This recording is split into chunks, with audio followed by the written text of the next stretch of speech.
I'll start off with a quote from an unexpected individual. So here it goes. Hopefully, the next time this unofficial holiday of 420 rolls around, our country will have made progress in addressing the massive overcriminalization of marijuana in a meaningful and comprehensive way. And you won't believe who said it, a Democratic senator by the name of Chuck Schumer.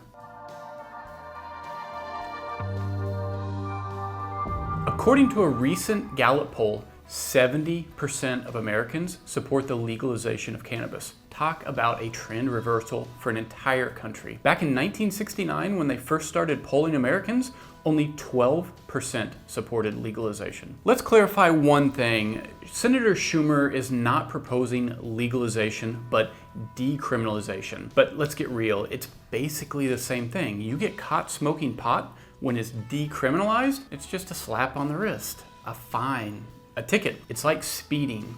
It's not allowed, but it happens, and people get a ticket, and then they move on. This is predominantly a Democratic initiative. So do they have the numbers and political clout to get this done? The answer is a resounding maybe.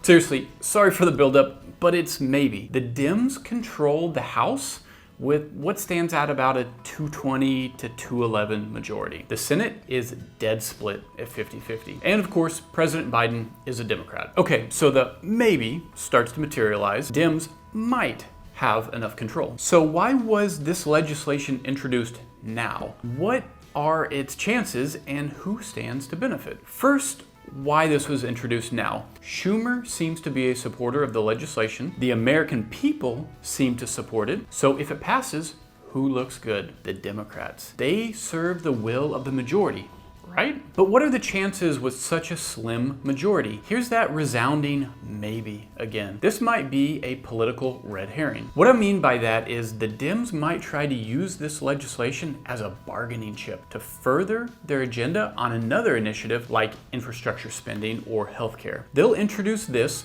then offer to scrap it if they can get a couple of Republicans to support their other legislation. That might be the case. Time will tell. But the huge positive of this legislation is that it is the first step toward legalization. Maybe it happens on this go around, there is momentum. Even if it doesn't, it's now been introduced. It's been talked about and debated in the halls of Congress where we need it discussed. Either way, the momentum is building toward federal legalization. It will happen. When it does, who's going to benefit? Well, for one, state and federal governments through increased tax collection. Check. Cops, policing entities like the DEA. Think about how many resources they put into policing cannabis and how much would be freed up if at least it were decriminalized. The Mary Jane section of the latest DEA National Drug Threat Assessment is the largest of all of the portions. And now probably what you're here for, what stocks will benefit. One that I've recommended before and am very bullish in this instance is Weedmaps. They're more of a pick and shovel play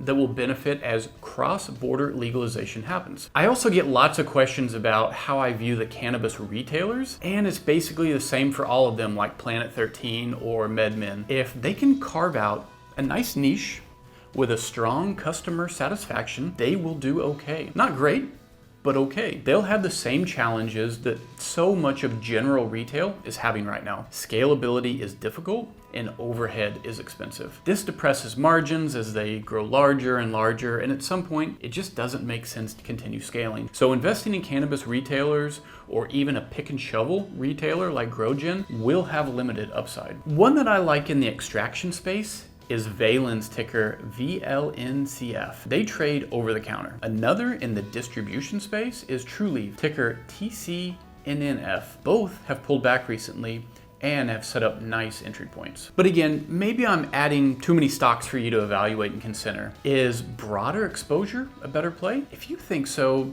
check out my video on building your own hybrid ETF of sorts. 33% Weedmaps, 33% split between Scotts and Hydrofarm, and 33% PotX. This will give you great broad exposure with a heavier weighting on pick and shovel plays. Let's look at this a little differently. Let's say all this was a red herring and decriminalization isn't happening anytime soon. So who wins there? Well, for one, the Democrats. They'll be able to point fingers and say the stodgy old Republicans wouldn't allow the will of the people to be served. So if this happens, I think the Dems will maintain and maybe even strengthen their hold during the midterm elections and give President Biden more firepower come 2024. Let's get back to what I was talking about earlier. Maybe this legislation was just a bargaining chip. If so, what's pending right now? You have the physical infrastructure package of $600 billion.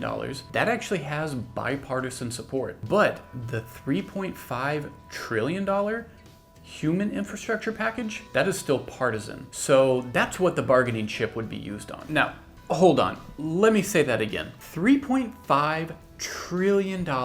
These stimulus numbers have gotten so huge, I'm desensitized to them. If they were to give away a $100 bill every second, it would take them 1,100 years to give out all $3.5 trillion. It's crazy. Anyway, the beneficiary sectors in this bill are climate change, healthcare, education, and care and giving facilities. Now I'm a huge fan of the clean energy sectors through ETFs. You've got iClean, QClean, PBW. Those are really great ETF picks. And for you cash flow and dividend hounds out there, focusing on REITs in the healthcare sectors like Welltower, ticker WELL, and CareTrust, ticker CTRE, are currently showing strong capital appreciation combined with healthy dividends. So all right, let's start to wrap this up. Cannabis legalization is on the horizon. Mark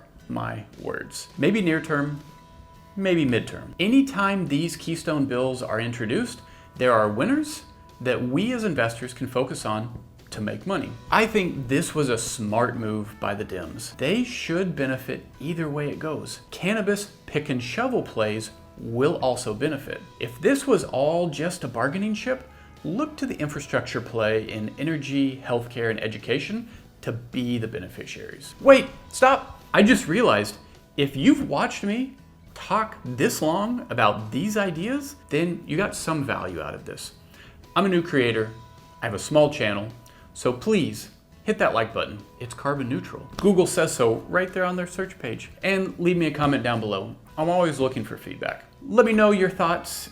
Is cannabis legalization actually gonna happen? If so, are you making investments to capitalize on the anticipated growth? Thanks for being along for the ride on another analysis, and I'll see you on the next one. I'm a small business owner. I love the autonomy and flexibility I get with being able to make decisions and then quickly act on them. They say never, but I never want to be a politician. Good luck to Meet Kevin if he wins his gubernatorial bid. Anyway, thanks for watching. Cheers. Bye.